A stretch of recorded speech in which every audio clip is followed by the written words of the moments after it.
is happy to announce International Forum Open. First, it's my great honor to stand here introducing Professor Kubo, who will present the keynote speech entitled Recent Changes in Employment Practice in Japan.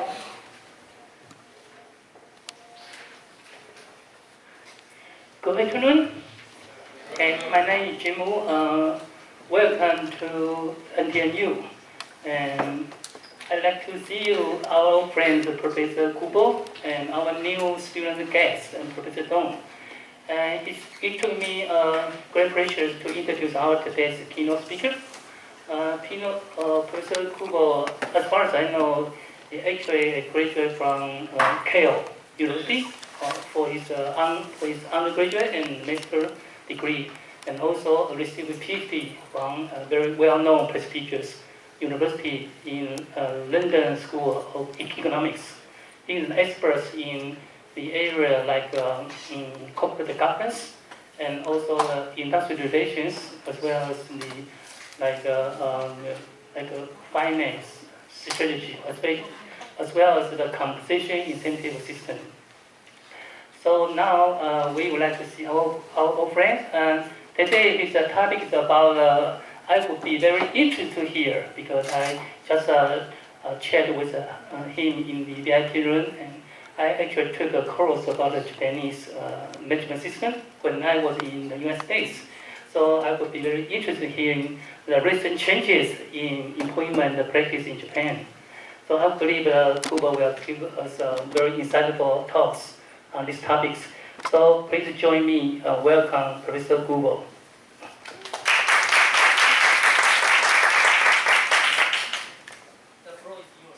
Okay, thank you very much.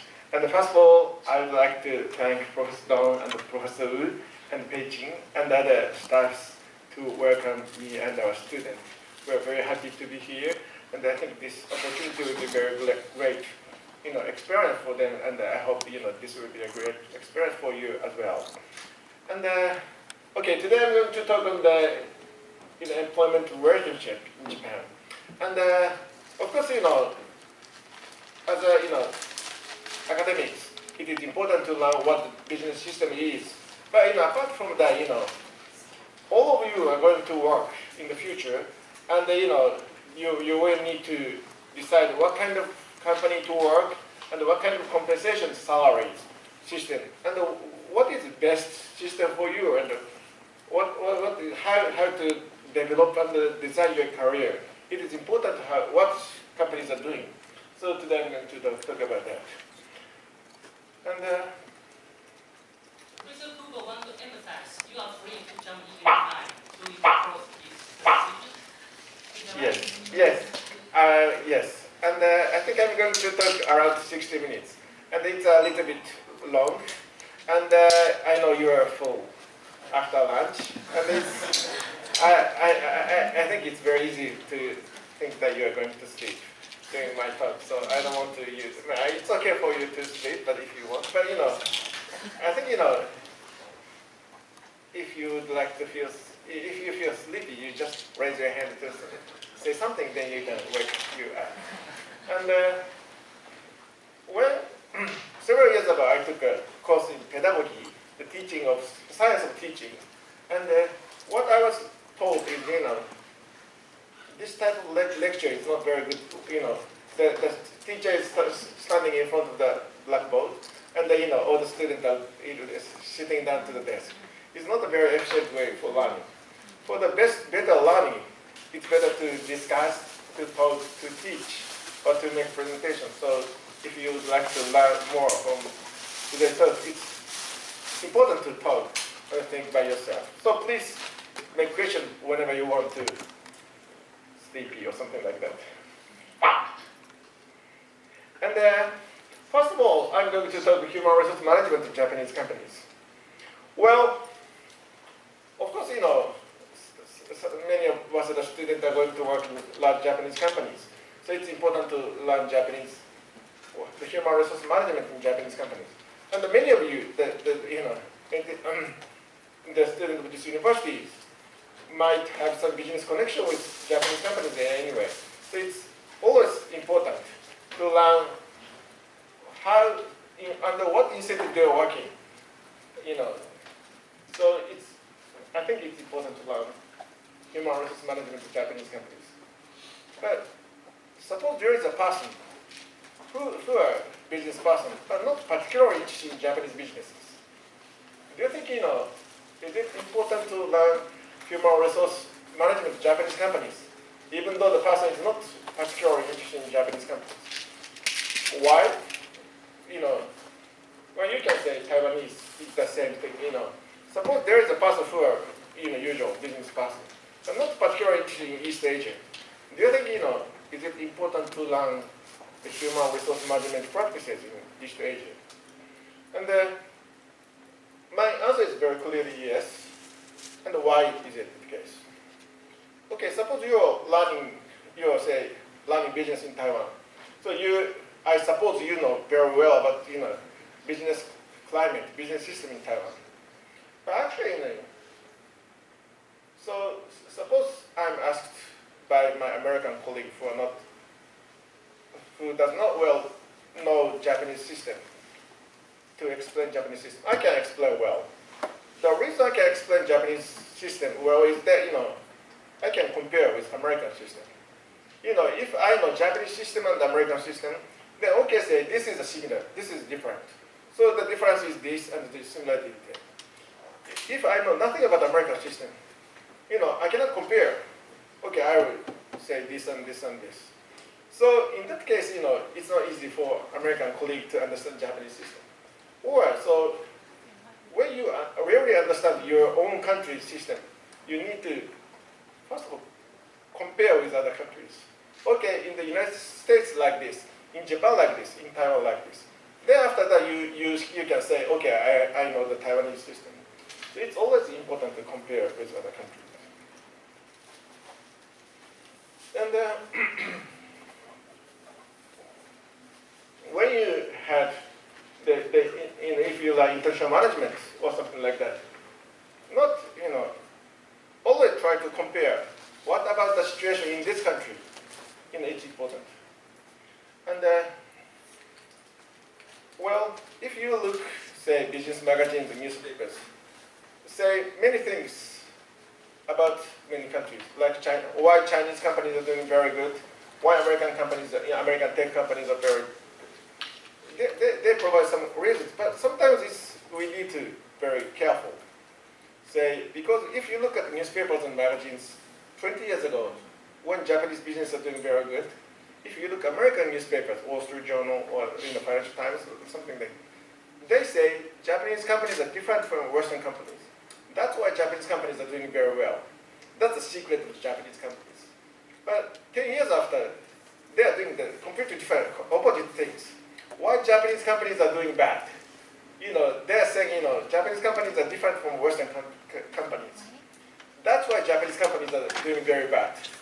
So it's a kind of, nowadays in say American companies are doing very well, in particular in the technology area, information technology. So that's, many people imagine that, okay, American business system is better, well designed than other countries. But there's a kind of, not necessarily true. So we need to think, when you hear the system, it's always important to think, what is the advantage and disadvantage of this system, or in what situation does this system desirable? There's no one size fits all system. For say, when you think about compensation system, okay, performance already pay is good. It's better to align your performance with your salary. Then you will work hard. But it's true in certain conditions. But there's no guarantee that in other conditions that works well as well. So we need to always think, in what situation does this system desirable? So now we are going to talk about Japanese system. And well, during this lunch, I talked with several people about the human resource management of Japan. And the one thing that was interesting, that many Waseda students, suppose you can have a job offer from local companies and American companies. Which one do you want to take? You know, that's, and many of Waseda students say that, you know, they would like to work in Japanese companies rather than American companies. And in East Asia, sometimes it's surprising. Some people want to work at American companies than local companies. So, why is it the case? You might have some answers. You know, why do Japanese students want to work in Japanese companies rather than American companies? Well, actually, to some extent, it's a puzzle to me as well. The salary might be better in American companies. So why is it the case? But before that, I will talk about the traditional system in the first place. What are the main characteristics of traditional human resource management system in Japan? And there are several well-known characteristics, sometimes called 3 pillars. That's long-term employment, seniority-based pay system, and the enterprise union. Well, it's true that, you know, they always say that long-term employment and seniority. The long-term employment, I'm going to explain later, but, you know, the people work in one company for the long time. The seniority-based pay system means that, you know, your salary, literally it means your salary depends on your seniority or the length of service, or sometimes the age. But is it true? Suppose someone said, okay, in Taiwanese companies, it's more seniority-based than American companies. Is it true? How can you go into, what is the evidence to show that? That's one question. And is it desirable? And suppose, you know, look, you know, I'm going to say later that, you know, it is very rare for large Japanese company to lay off people. They will not dismiss people. When you look, you know, such newspaper articles, there's no word for dismissal or layoff. They just solicit voluntary, you know, retirement. Okay, the company will say, we are going to solicit 500 employees to voluntarily retire. Who are going to do that? And we will pay extra bonus for that. So they will not lay off people. And the people will keep working in the same company. And the number 2 looks like, you know, if you keep working, then your salaries go up. If that's true, nobody will work hard. You know, the company will not lay off you. And salary will go up as you get older. Then there's no reason to work hard. But actually they work very hard. And sometimes too hard. And well, there's the word karoshi. There's a, you know, in 2014 there's a new law to stop, you know, people dying for the overwork. You know, every year the court recognizes more than 100 cases. This death is due to the overwork. So company need to compensate for the families for that. So there are many cases that they recognize as overwork death by the court. And the most important question is, do you want to work in this system? You know, for one of the most important system in function of human resource management system is to attract capable young people to attract. Well, frankly speaking, it does not look very attractive. But, you know, as I said, you know, many Waseda students want to work in this system. Maybe they might change their mind later. And long-term employment is you know, workers typically continue working for the same firm for a long time. It is rare for large companies to conduct large-scale dismissal unless in severe financial distress. And it is often the case in the companies have some difficulties. In that case, they limit the hiring of new employees and transfer regular employees to other places, or with non-regular workers or associated voluntary retirement. And one of the most important things is to limit the hiring of new employees. So they use student kind of buffer to adjust the labor force. So actually it's very important for students whether the economic condition is good or bad when they graduate. Now this year, last year, next year is very good, so they are very lucky. They can find a good job very easy. But 10 years ago, the economy was not so good. In that case, it's very difficult for students to find a good job. And actually, you're in a long-term employment system, it's very important what company you are going to work in the first place after you graduate school. So your future salary depends on the economic condition of the year of the you graduate. That's a little bit not fair. They're lucky because it is booming. But 10 years before, they are unlucky, so they may not be able to work in a very good company to receive a good training. And there's a big debate that is it bad? And many people say it's bad. Companies need, company cannot dismiss employees. Do you think it's good that, as a manager or employees, what do you think? Is it good for companies to lay off people when they want? And it's a big debate in Japan, and basically it's very difficult. And not only in Japan, in many places. In the European Union countries, there are, in particular in Portuguese, Spain, Italy, continental countries, it's very difficult for companies to lay off people. But they are now liberalizing labor market. Why? Because company cannot scrap not profitable divisions.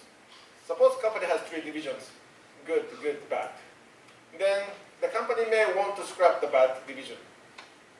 From the economy as a whole, it may not bad. From the employee of the bad division, it may be bad that they will lose jobs. But they can find jobs in other places, more profitable companies. So from the economy as a whole, the one big problem in Japan that there's so many workers in the matured sectors. No, in the growing sector, there's no good enough labor forces, in particular in the good labor forces. So by making it easier for companies to lay off people, then there will be a transfer, many people transfer to the growing sector. Then that will be good for workers, for companies in the economy as well. But still, it's not work like that. And in 2008, there are 30 directors, board of directors in Toyota, and there are not one outside directors. And 29 of those 30 directors joined Toyota just after leaving universities. So most workers spent their careers in the same companies. And companies dominated by those insiders who spend their whole career within the company. And that's not very rare. Nowadays, it's almost compulsory for companies to have at least 2 outside directors. So they have 2 outside directors. But apart from that, most jobs are dominated by insiders. And another big debate in Japan is it bad or not? The company's management is dominated by insiders. And well, some people say it's not very desirable from the viewpoint of the investors. If you're a large institutional investor, the company, they want company to be more profitable, to scrap not for profit division and make more profit. But insiders may not want that.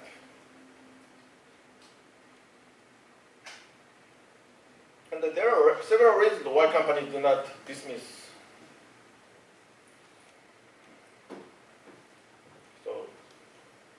So I will drink like this. Okay. I'm afraid it's still hot, brother. Very nice. And well, one reason is that there's a labor law. The company cannot dismiss employees. Yeah, there's law, which is very well known for companies to make it difficult for company to lay off people. Is it easy for company to lay off people here in Taiwan? Suppose company want to lay off, say, 100 employees. Is it possible? Is it easy? You know, maybe union may say something. But according to this law, it's very difficult for company to lay off people. In particular, it is okay for companies when it is in financial distress. But suppose there's one bad employee. It's very difficult to fire that employees. And then there's one radio broadcasting, a very famous case in the Supreme Court. There's one broadcasting company which radio broadcasting. There's a newscaster on it, and the newscaster sleep late, so he missed the show. The show was cancelled. Then it's impossible from the viewpoint of the broadcasting companies. And 2 weeks after, the same thing happens. The newscaster slept late, then canceled the show. The company asked the newscaster to write a report why it is the case. The newscaster says something, but later it was found he's telling a lie. And after that, the company fired the newscaster. But after going to the Supreme Court, the Supreme Court said that the company cannot dismiss employees for that reason. So it's very difficult for companies to dismiss employees for being bad. And in many cases, there is a joint labor agreement with the employees and companies. And the agreements show the list of items in what case company can lay off people. It is usually the case, if you are caught by the police after drinking alcohol, driving a car after drinking alcohol, you will be fired. And that's okay. And in that case, in many cases, the employees will be dismissed after that. But it's not easy to dismiss employees because the person is incapable of doing his job. And there is an institutional change, a lot of change in the labor law. But those change in the labor law is mainly for the non-regular workers, not for regular workers. So it's easier for company to utilize non-regular workers. And it's easy for company to lay off non-regular workers. So the companies are more likely to use those non-regular workers.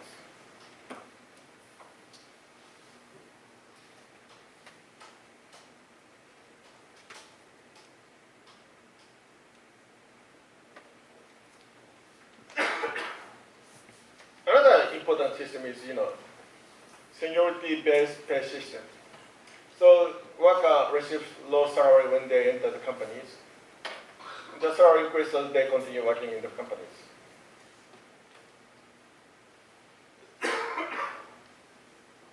And actually, this is a little bit misleading because they are not paying employees by their seniority or length of tenure. There is a,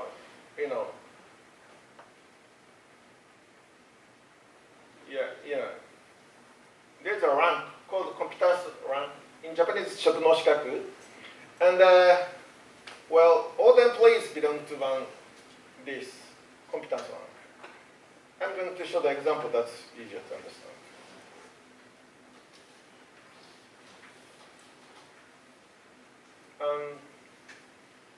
This is a rank of the very well-known junior trading companies, Sogo Shosha, junior trading companies.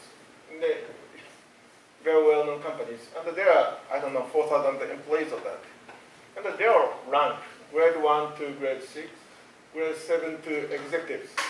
So these 12 ranks within the companies. If you cannot see, please come close. So there are 12. So all the employees belongs to this rank.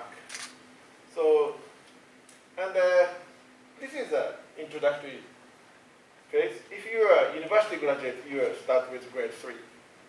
Then you will be promoted to the higher to the rank. Then you will, and this is our, this is called competence rank, and the base pay is based on this rank. If you upgrade to the higher rank, then your base pay will go up, and your bonus or other benefit will be determined according to the base pay. Then all your salary depends on this rank. And the most important thing here is that it takes a long time to be promoted to the higher rank. So there's a minimum length of stay in each rank. So this is written here. Minimum length of service required. Well, if you are mid-higher, then it's a little bit different. But if you enter the companies after you graduate university, then everyone belongs here. The salary is completely same for all the employees. Then in the 50th year, I think in the 50th year, almost all the employees go up to this grade 4, the chief. And then at the youngest, you will be 26 to become grade 4. Then after 90 years, after you enter the companies, you will be upgraded to the grade 5. So the important thing, there's no jump here. So this is the youngest age to reach that rank. So this white line is a managerial position. So you need to be at least 36 years old to be upgraded to the managerial rank. And there's basically no jump here. So, and for the general managers, you need to be at least 47 years old. So it's the simple fact is it takes very long years to be promoted to the higher rank. And but by going this, you will be receive higher salaries. And in many countries, suppose you would like to have a higher salary, they change jobs. Okay, you are working in this company for 3 years, but your salary you are not satisfied with your salary. Okay, you change your jobs. Then take more salaries. But in Japan's case, in most cases, if you change jobs, your salary will go down. And you are not satisfied with the company, they, even though that compensates your salary, then you will change jobs. It's not very common to receive higher salary by changing their jobs. If you're going to the American companies from Japanese companies, then your salary will go up. But among Japanese companies, that's not the case. So how are you going to get higher salary?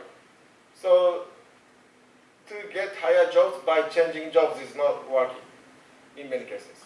So the only way to get higher salary is to keep working in the same companies and to be upgraded within the companies. Then if you reach here, you will receive higher salaries. And another important thing is, this rank is completely, within in-house. When you change job, it doesn't matter whether you're here. You say, okay, I'm in grade 7 in this general trading company, nobody cares. Okay, I'll assess you according to your skills. And when the company decides salaries, there are two types of ways of, deciding the job, the salaries.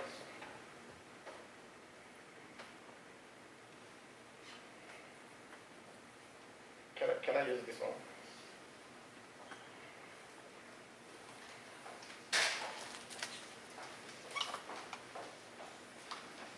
Just one. Yeah, okay.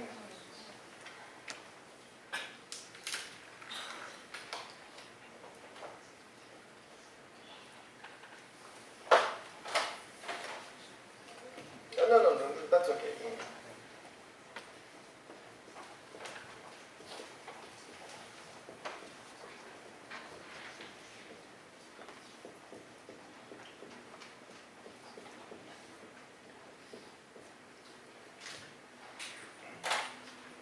two types of, determine the pay. One is pay for a job. This job is, the salary of this job is this amount. Whoever do this job, this salary, the salary for this job is this amount. Say the branch manager of this branch is this amount. Whoever took this job, the salary is this amount. This is for the person. Your salary is this amount. Whatever job you do, you will receive this salary. So your salary depends on your skill. Which one is better? And in which situation this is well work? And in Western countries, typically this is the case. Okay, we are going to hire this, say, manager for human resource management division. The salary range is this amount. And in Japan's case, as this, table shows, the salary depends on the person's skills rather than what kind of job. This is just a rank. So this does not say which department you are in or what kind of job you are doing. It's a managerial other thing. And what is the good point and bad point for here? One important keyword understanding Japanese human resource management is the job rotations. Job rotation. That means, company try to rotate your jobs. Okay, you are working in the, factory for 3 years. Then go to the research and development division. Then go to the marketing division. And and become the branch managers. And this system is very suited for those job rotations. In the job rotation, in this system, if you have more skills, then you will be more likely to be upgraded to the higher position. So the employee wants to be multi-skilled. Okay, I would like to acquire more skills to be promoted to higher skills. And if you're working in this pay for jobs, job rotation does not work. Okay, if you go to this division, your salary will go up. But if you go to that division, your salary will go down. So nobody wants to go to the low salary division. So employee may not have the chance to acquire multi-skill jobs. And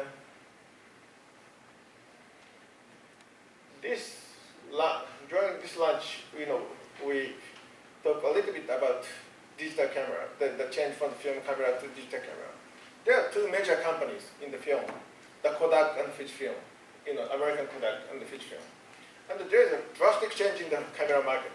So what happens to Kodak? Both companies are mainly selling films, but the sales of film declined dramatically. So the Kodak go bankrupt. But Fujifilm is making profit as well. And they completely changed their business system from film to cosmetics or digital camera or something. One reason why they can do that, and the one reason is that, well, some would say this system. Well, if you are paying like this, then if you are making films, you are so specialized in making films. But because of this job rotations, the employees of Fujifilm may be able to do not only film, but also other divisions as well. So it makes it easier for them to change their positions from filmmaking to apply, say, cosmetics, which applies film technology.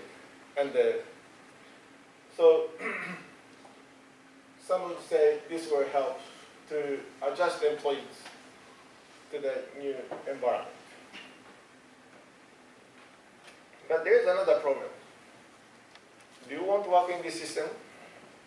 For many Japanese, students, there is no choice. In the Japanese market, if you would like to have a higher salary, the only choice is to keep working in the large company to be promoted to the higher rank. But suppose you are from, say, Taiwan or something. It's always, it looks nice to experience Japanese companies for 3 years. But this system says, okay, keep working for 20 years, then we will show you whether you have succeeded or not. And it took, another important system here is, you need to be old to be higher position. But being old does not guarantee your higher positions. There are many people who does not go here. Even if you are 47 years old, you'll be like this. In that case, your salary is not so large. So the seniority-based pay is, being old is a kind of necessity conditions, but not, sufficient conditions. So, okay, keep working in this company for, say, 20 years. Then you will see whether you will be successful or not in this company. And I think it's not very attractive to, if you are confident about your talent, or if you're, to attract foreign employees. And I think that's one big problem Japanese companies face. And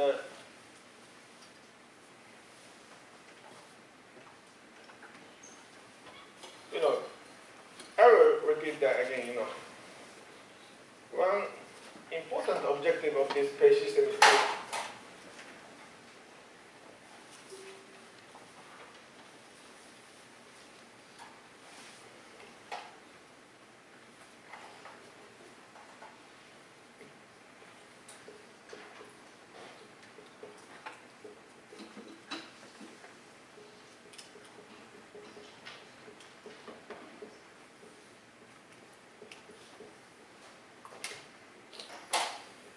is to enable job rotation. And the objective of job rotation is to people acquire multi-skills. And well, suppose you work in Toyota after you graduate universities. You are maybe asked to go to the factory and work as a factory worker for a few months.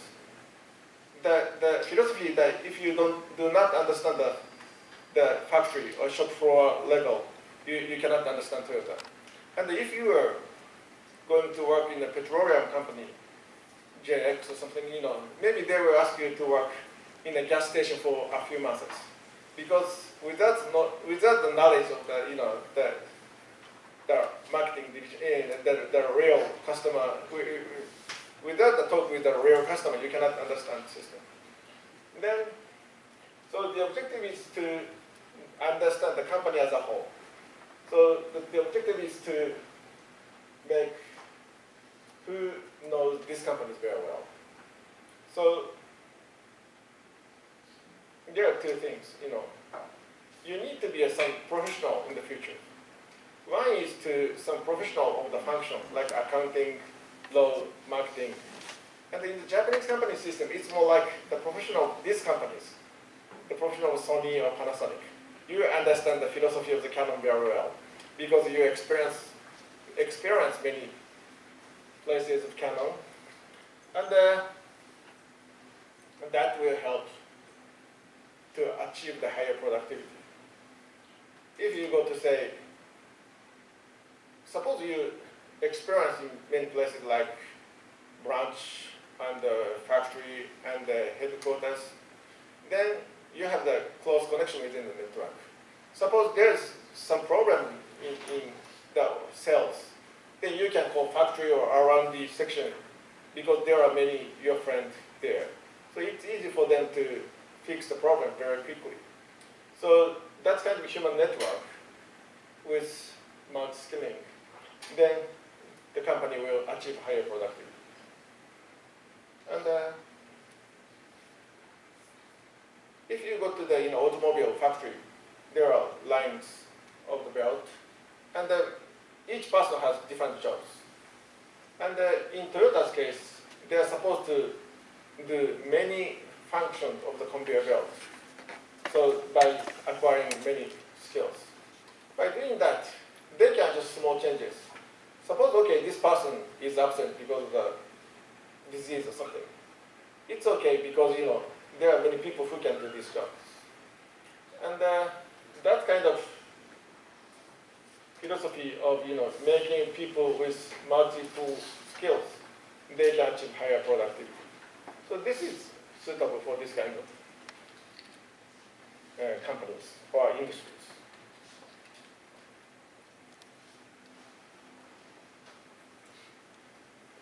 And there's one study, and there are 800 universities enter these companies. University-educated male employees who enter these companies. This is a very prestigious general companies. Among these 800 employees,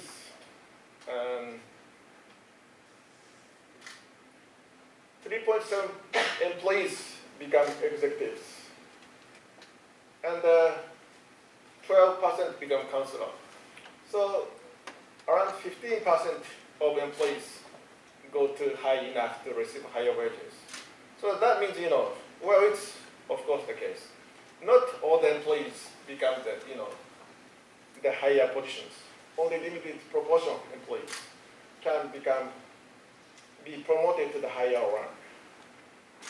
So, well, not all the employees are promoted to the highest rank. Yeah, of course, it's the case. The seniority-based pay is it's not, being old guarantee you a salary. Then that came, why they need to work very hard. Well, the only way to receive higher salary is to be promoted within these companies. So you need to win this competition with your colleagues. And this is a competition with your colleagues who enter the company at the same time. Suppose there are 100 new employees who enter the company in the same year. Okay, 10 of them will be promoted to higher rank. You need to be among those 10%. So they will work very hard.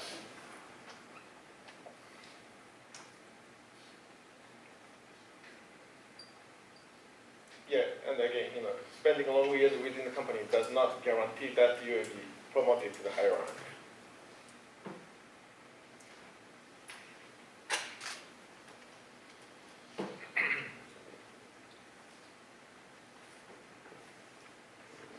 And do you think that this system is attractive? You would like, but you can think about as employees and as managers. As managers, they want to change the system. Suppose you can change. That's one question. And as employees, the next question: as employees, do you want to change? Do you want to work this system, or do you want to work in other systems? Or many people say that this system worked very effectively 20 years ago, but this system is obsolete now. This system will not work in modern times, in the globalization world. Do you agree with that? If you agree with that, why it is not working well? Is it possible to have, say, 5 minutes break to discuss or to think about that? One quick question. Yeah, sure. It's about the dismissal. You just mentioned the company cannot fire a person for feedback, right? Or in harassment. Yeah. But the company can fire the person for like drinking, driving Yes, under the influence. But my question is, that kind of bad behavior has nothing to do with the job. So the company can fire a person easily. And well, when I see that agreement, it was in the petroleum companies. In the petroleum companies, the driving manner is essential for the prosperity of the companies. The automobile culture, so driving a car after you drink is a kind of direct attack to the safe society using automobile. So in the long-term view of the companies, that person is bad. So that kind of punishment is particularly relevant to the mobile companies. Yes, the kind. And basically you will be sentenced guilty, then you will be fired. But not being incompetent or something like that. And if you have any question, please. Let's take 5 minutes. Okay, shall we have 5 minutes break? For you to think about this. Okay. Thank you. So now we have a 5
Okay, students,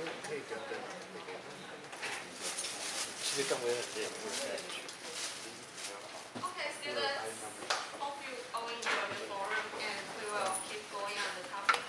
And let's welcome Professor Kubo again.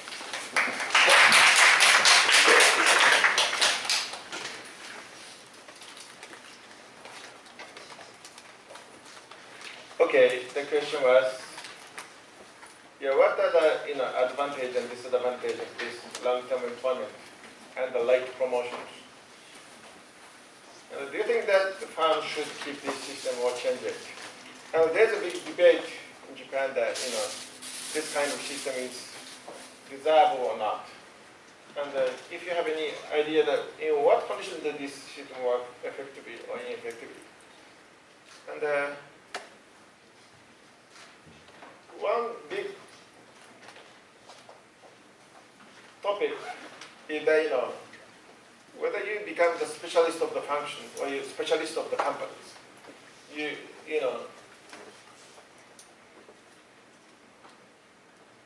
this traditional Japanese system, the company asks you to acquire more farm-related skills, and that will not desirable for some people.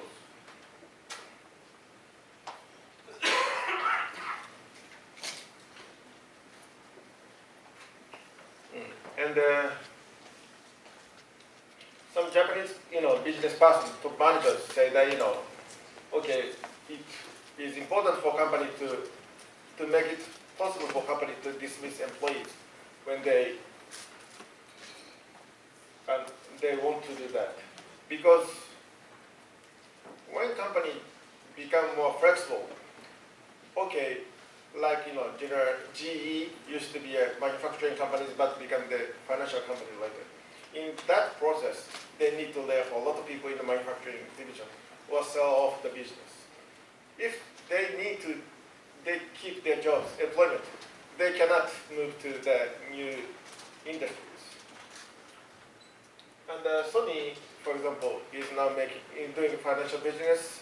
They're making mobile phone and they're making computer games. But at the same time, they are still making electronic appliances, TV set. And from the viewpoint of the shareholders of Sony, why don't you stop those making TVs? Focus on computer game or mobile phone, something like that.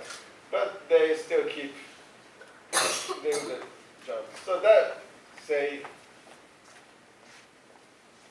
and for many top managers, one of the important objectives is to keep employment, not making profit, but for the growth. And that they may not be able to take enough risk. There is a low risk, low return project and high risk, high return project. What the investors want them is to take more risk to make higher returns. But for the top managers, they cannot take more risk because they need to keep employment. So that becomes, the companies more conservative. So many people say Japanese companies takes too much time for decision making. Not to take enough risk.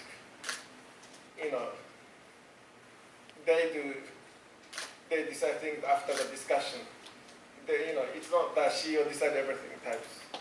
So that's why they're not doing very well in the rapidly changing. And then the one reason might be this human resource management.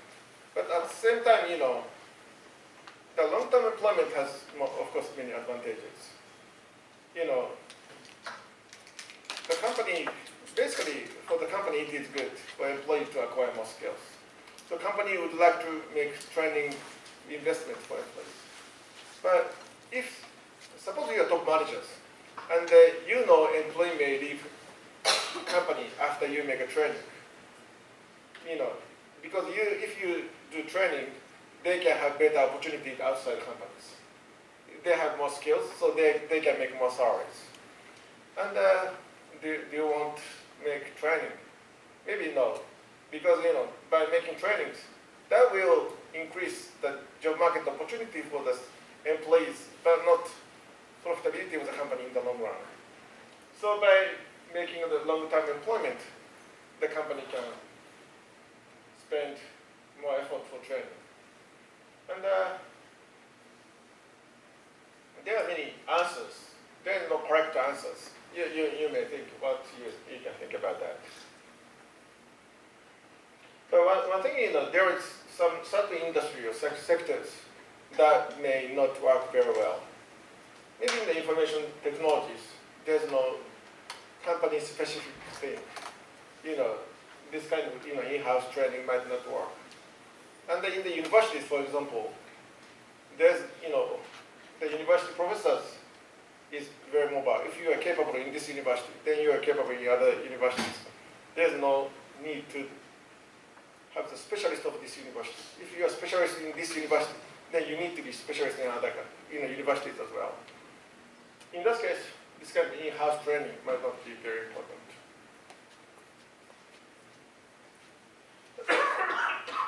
Right. And there are several theories why this seniority-based pay works. And of course, there are theories why this seniority-based pay does not work.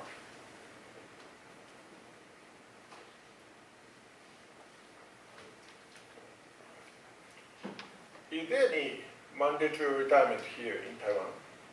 Say 65 years old, the mandatory retirement, is there? The companies have some age as a retirement age or something, is it? Yeah, in Japan, it is legal to have, in some countries, it is illegal to have those kind of mandatory retirement. But in Japan, many companies set 63 or 65 as a mandatory retirement. Can I ask you a question? Why there is a mandatory retirement? It's a title of a very well-known paper in the Journal of Political Economy. Why is there mandatory retirement? Suppose the company is paying a salary, which is same as the productivity to the company. There's no reason to have the mandatory retirement. If the company is paying a salary which match to the contribution to the company is doing okay. No reason to fire that people automatically. But there is many mandatory retirement. In, say, United States or other countries, it is illegal for companies to set mandatory retirement, but they can design the pension system so that it will be beneficial to retire in certain ages. The reason is that, people work hard in their young age and they receive the results later. So in Japanese companies, the kind of seniority-based pay, that means, you are contributing company when you are young. Then you receive the salary for your hard work in young age in the later years. So that's what we call deferred compensations. And in Japanese companies, typically retirement bonus is very large. That's another deferred compensations. The pensions, company pensions, retirement bonus, and those seniority-based pay is a kind of deferred compensations. Why do you want that?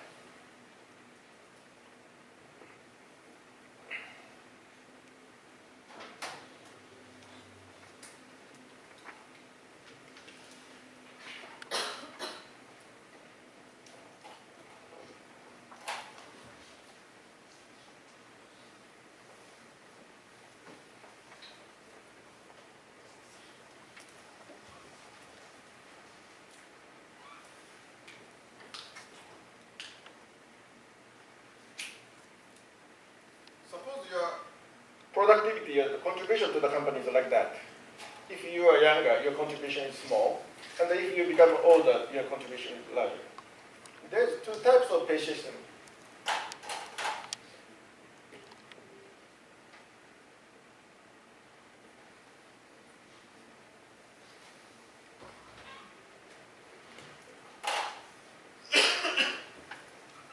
Pay system one is that you receive the exactly same amount to your contribution throughout the age.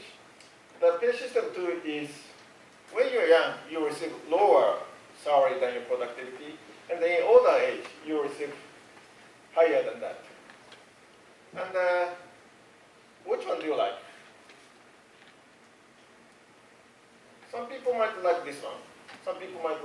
this one. And is there any reason this is beneficial from the viewpoint of the company or from the employees?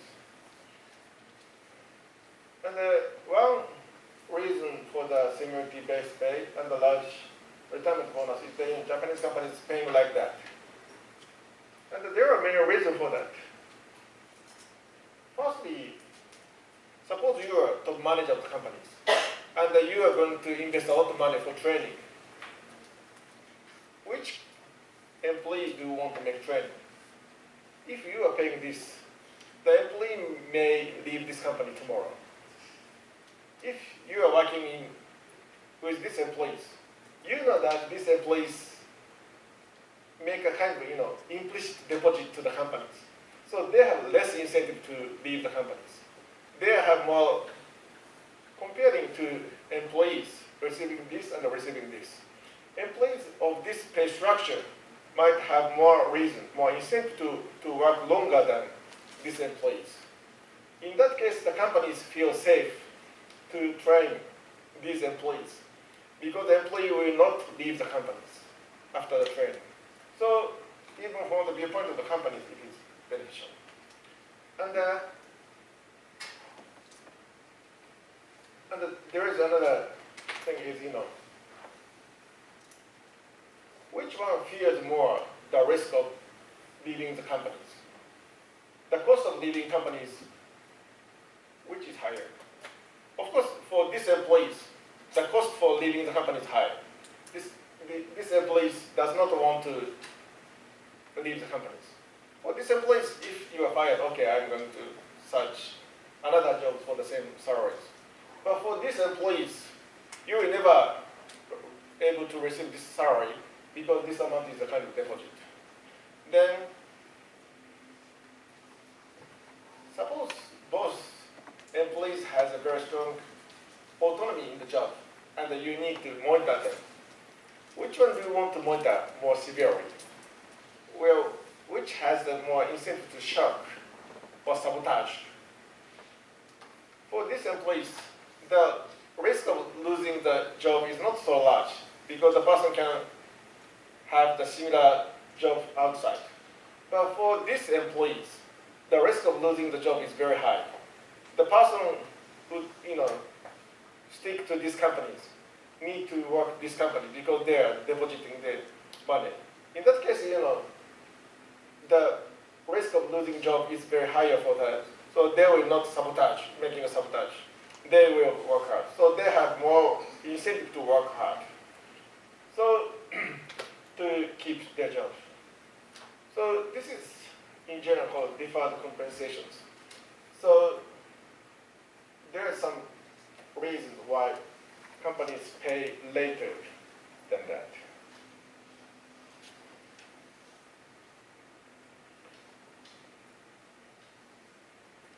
And the next thing is, well, there are two skills, and the firm-specific skills and the general skills.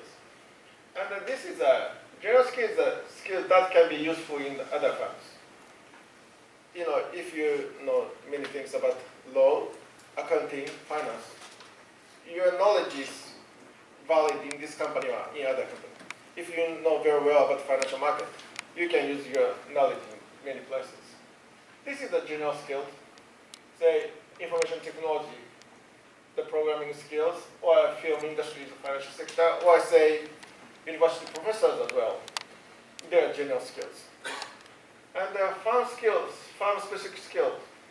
And this word is, I'm not sure you have heard this word before, but this is extremely important to understand Japanese organizations of these memoirs. This is a skill that can be only useful in this particular firm. Okay, this skill is very useful in these companies, but that is not so useful in other companies. Knowledge in particular product of the companies, and the human network within the companies. Like that, people develop human network within the company through job rotation. If you work, say, 20 years in this company, you may have friends in this factory or in the legal department. or in the R&D development. Suppose you have problem in your jobs. You can find someone who knows you personally, then call them. So instead of going to the headquarters in the first place to make do something, you can call your personal network to solve the problem. And there's a coordination called horizontal coordination and vertical coordination. Companies' organization is like pyramid. So headquarter and the branch, the coordination is vertical, and the horizontal coordination is literally the coordination between branches and the coordination between divisions. And when you have some problems, you call the headquarters and ask. That's a vertical coordination. When you have problems, you call your another division to solve that. That's a horizontal coordination. When you make a horizontal coordinations, the human network is very important because it's out of the line. Suppose you are running as a rent-a-car office in this station. Then in the rent-a-car office, there are many specific demand from the customer.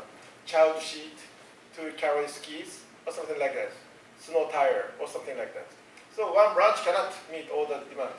When more people want child seat, you need to call your next branch to have the specific snow tire or child. Then the horizontal coordination is important. If you are running McDonald's or restaurant, then if you have some shortage of pate, then you can call headquarters. In that case, the vertical coordination is important. I don't think you will call next branch to ask more pates for that. So when horizontal coordination is important, then firm-specific skill is more important.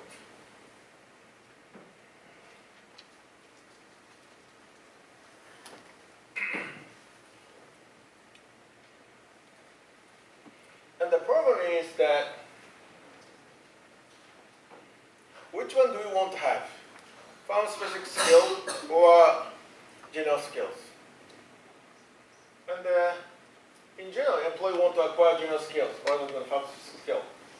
Because it's very easy, If you change jobs or the company becomes bankrupt, your firm-specific job, skill is obsolete, no value. So, but in general skills, you can utilize that. So, if you spend your time and the money for the training, you'd like to acquire general skills. And the other thing important is that, employees' bargaining power might be smaller once you acquire firm-specific skills.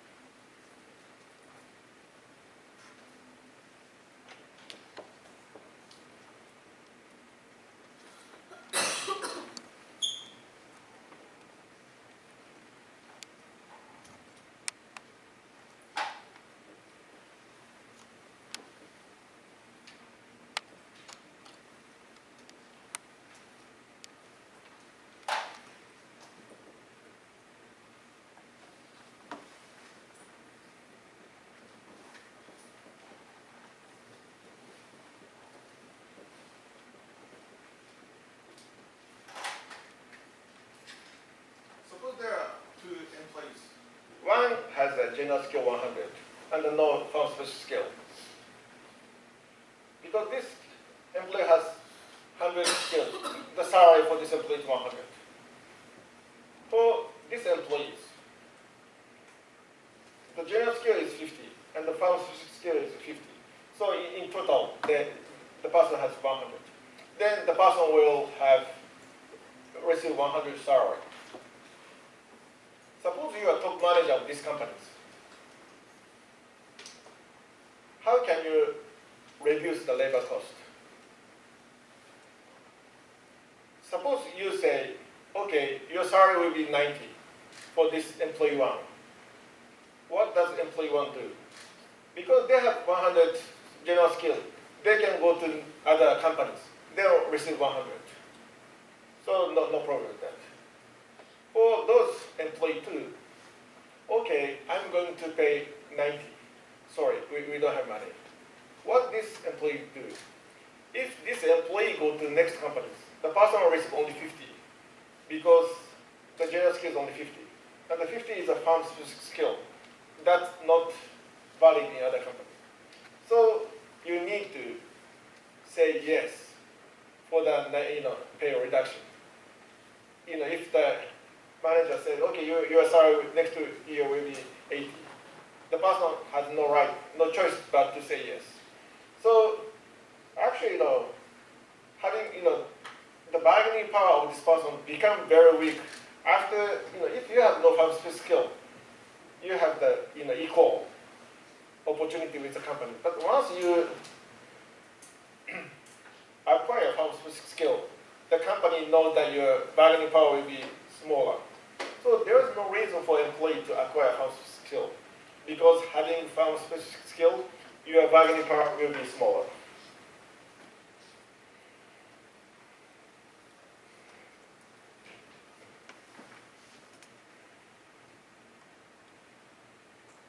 Then, however,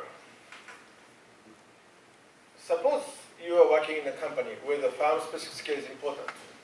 Because actually, in particular in the manufacturing companies, it is often the case that farm specific skill is important. Because it is often the case, only this company is making this kind of product. And another reason is, the companies that when you think about, the Canon, the camera maker, is making printer. So they have very strong know-how in the interface between printer and camera. But if you go to Nikon, they are not making printer, so they have no knowledge in the printer, general interface only. And in that case, if you're working in Canon, it's very important to know both printer and camera. But that's a kind of farm specific skills. And there is multi-printer that scanner that combines scanner, printer, and photocopy, and fax, and telephone or something like that. And when I went to Yodobashi Camera, the camera shop in Tokyo recently, they say only the company called Brother is making that have the multi printer which has both telephone function plus printer function. Because other printer maker is not having the telephone. So if you are working in Brother, it's important to have knowledge on the telephone and the printer because they combine the machines. That kind of network is very important. And when you make something, there's a lot of know-how, patent, which is only usable in this company. So in the manufacturing companies, there are many farm-specific skills. And the other thing is trust with suppliers. When Toyota purchases, parts from supplier, they have very long tradition. Then they share a lot of confidential skills. So the trust is very, very important by having long-term relationship. The trust is not only company to companies. There are a lot of trust with person to person. The Toyota's purchasing manager of this person has a trust with the manager in this supplier. So this kind of human networks is very important, and this is a farm-specific skills. Then, as a manager, how can you encourage employee to acquire farm-specific skills? Okay, suppose it's clear that farm-specific skill is important in your industry, and you would like to ask employee to farm-specific skills. How can you encourage them? Because employees have no incentive to do that. Because having, they will be very weaker position in bargaining and in the labor market. And the answer is the combination of long-term employment and seniority-based pay. One important thing for acquiring farm specific skills is that company may not dismiss you. Suppose you think there is a possibility that company will dismiss you. You have no incentive to acquire farm-specific skills. Then it's a kind of promise from the society, from the company, that okay, we will not lay off you unless it's in an emergency position. Then employees have some incentive to acquire farm-specific skills. And remember the table of the promotions. When you are promoted, you need to spend a lot, certain number of years, but that's not enough. You need to be, assessed, but you have significant, certain set of skills, and those skills are, in many cases, farm-specific.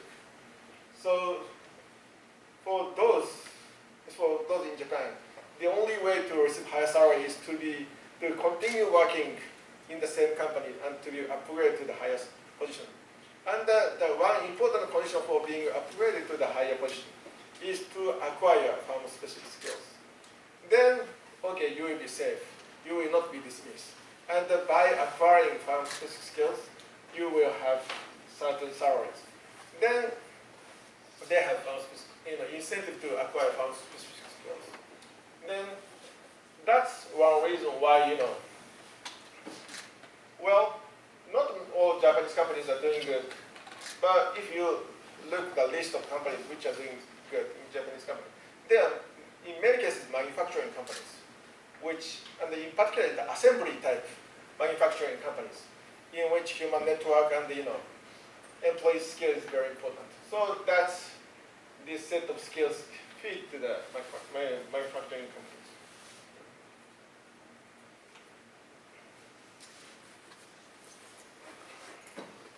How about in banks? In banks, large commercial banks like Mizuho Bank use this kind of pay system. Do you think it's good? Is there any reason for those companies to acquire this kind of pay structure?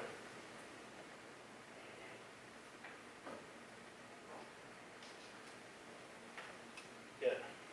And hold up problem with the problem I explained that, once you acquire once you make some investment, you will in a weaker position. And this is the same as I talked before.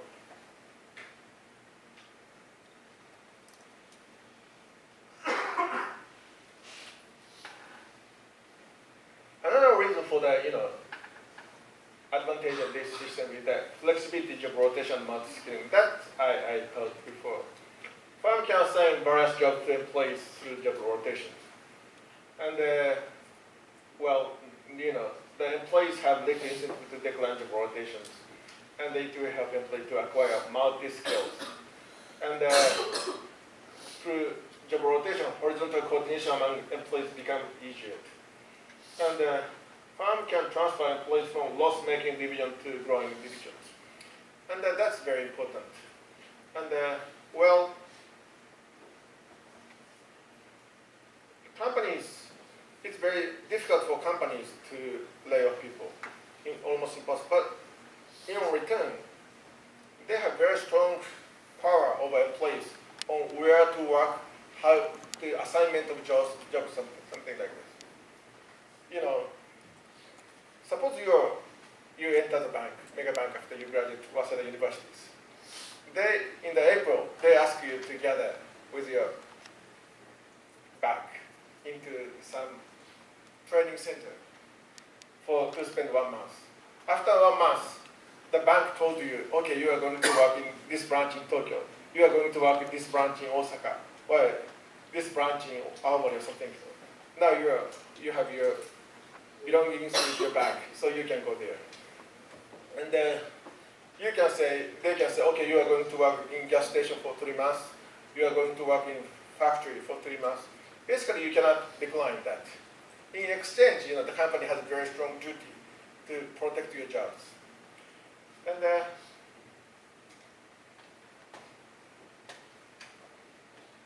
by this, when this business is doing bad, the company can transfer people from this business to that business. and people can adjust because they have multi skills. They are not specialists on this division, or they are trying to become the professional of this company as a whole, so they can do that.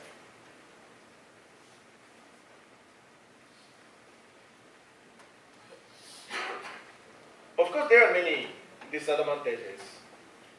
Well, in this system, if you spend longer hours, you'll be upgraded. And but it is often the case. There is a very high speed of change in the technology. The technology which was effective in this year is not effective at all in 10 years later. This, promotion system implicitly assumes that, okay, if you spend more years within the company, then you're more capable. But if you look at information technology, for the example, it's not the case. It is often the case that the young person can do a much better job than older persons. And and there are many more, problems you can say. So,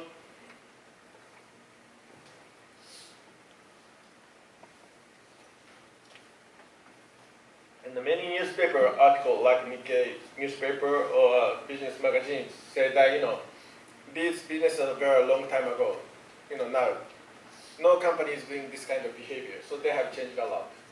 Is it true or not?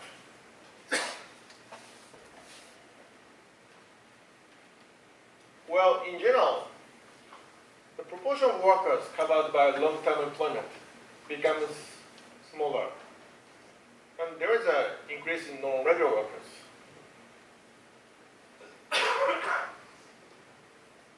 At the same time, traditional employment relationships still exist for those covered by long-term employment. So the proportion of workers who are working in this tradition is getting smaller. But among those employees, the system is still stable. They are using the same system. And this is a proportion of non-regular workers, but I think the figure is too small, so I'm going to skip. Okay, this is the proportion of non-regular workers between male employees and the female employees. This is 1985, and this is 2015, so it's 30 years. And I don't think you can read this figure, but this is 50%. This is 50%. For the female employees, the proportion of workers working as a non-regular worker is more than 50%. And for the male employees, it's 20%. So the proportion of non-regular workers is increasing dramatically during these years. And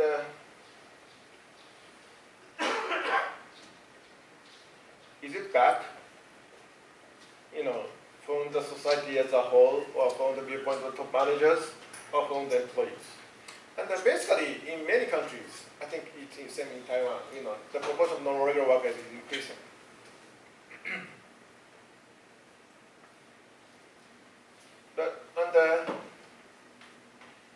In particular, it is often the case for female workers that they choose to be non-regular even though they are very capable, because in traditional working system, they need employees are supposed to devote your life to the companies, to spend all the effort, 24 hours a day, to the companies, and they have little choice on where to work, what kind of job they do, and job autonomy. And many female employees, workers do not want that. So they choose to be non-regular workers, even though they have the position in regular workers.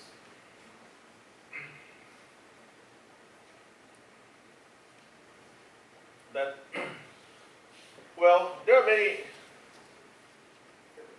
institutional change behind this.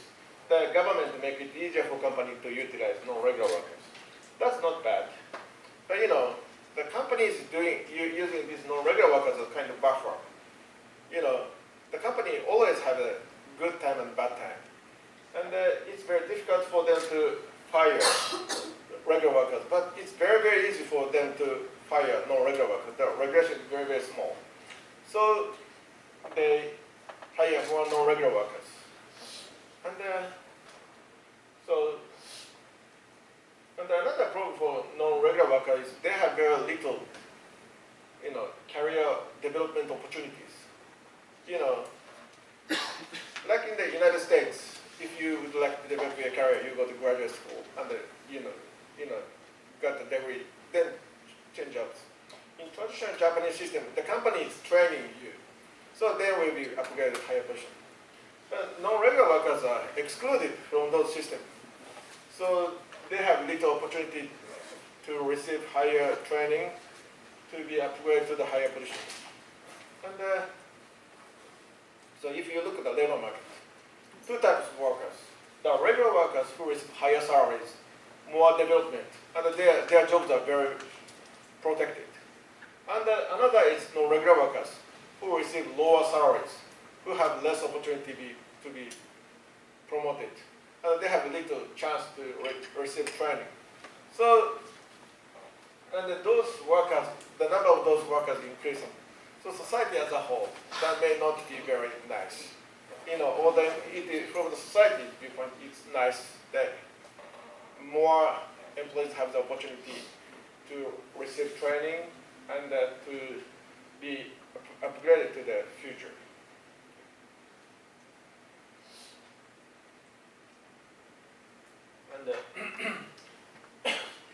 And the recent study that used huge data show that long-term employment is stable for regular workers. And the average length of service for regular worker is not decreasing, it's increasing. So people become more and more long-term workers. And the job rotation rate is stable for long years. And this figure is very striking. In year 2000, more than 50% of male university graduate regular employees in large companies are lifetime workers. That means they have no experience in changing their job. More than 50% of this category have no experience in changing job. They just keep working in the same companies for a long time. And typically American workers have 5 jobs during their lifetime until 50. But Japanese workers have only 2 jobs. So basically, for the core workers, the long-term employment is changing. It's not changing. So the public image is a little bit misleading. And but this is the age, and this is the salary. So this is we call age-wage profile. And I cannot read, but this is oldest, recent. So that means, the relationship between age and the salary is getting smaller, but still there is a high, steep relationship. Okay, so we are almost finished. So why do firms keep this promotion system? So Waseda students like traditional system very much, as I said in the first place. Why is it the case? And one important implication from today's presentation is that there are certain conditions this system works very well. In certain conditions this system works very well. But frankly speaking, if you're working in banks, this system will not work. Or if you're working in the information technology, or more, knowledge-intense industry, this will not work. Because these technologies, the change in technology is very rapid. You need to be upgrading your technology always. And mainly through university graduate school or other professional license. And even large companies, the company cannot keep up with the change in the speed of the technology. And if you're